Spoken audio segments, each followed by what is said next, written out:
एक में समानता के बारे में चर्चा कर रहे हैं।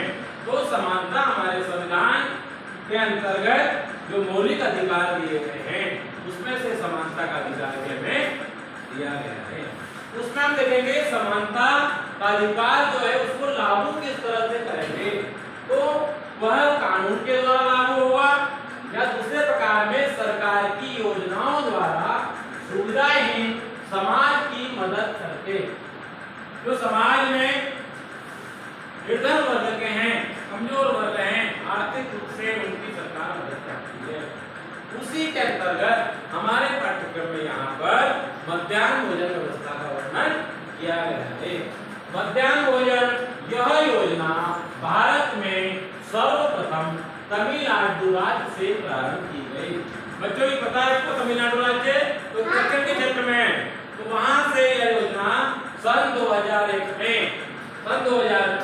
मध्याह्न भोजन व्यवस्था प्राथमिक कक्षाओं हेतु प्रारंभ की गई। अब हम देख रहे हैं उसके बाद माध्यमिक स्तर पर भी कक्षा 6वीं से 8वीं तक के विद्यार्थियों के लिए भी मध्याह्न भोजन व्यवस्था प्रारंभ की गई है और सुचारू रूप से चालू है। तो मध्याह्न भोजन व्यवस्था में हम देखते हैं सभी स्तर के सभी स्कूल के बच्चे जो हैं वह अपने घर में जाकर स्कूल में भोजन करते हैं। सरकार की यह सोच थी कि दोपहर के समय जब बच्चे विद्यार्थी भोजन करने जाते हैं तो पहले क्या होता था, दोपहर में भोजन करने जाते थे तो कुछ बच्चे घर जाकर वापस नहीं आ पाते।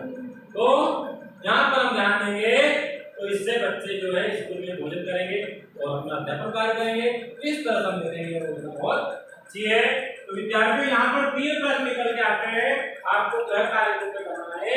पहला है मध्याह्न भोजन कार्यक्रम क्या है, दूसरा है इस कार्यक्रम के 3 लाभ बताइए, ये आपको सोच कर लिख के लाना है ना, और तीसरा है मध्याह्न भोजन के द्वारा किस तरह समानता प्रभावित होती है, हम कैसे समानता को बता सकते हैं, इस तरह हम इस समानता को समझ सकते हैं।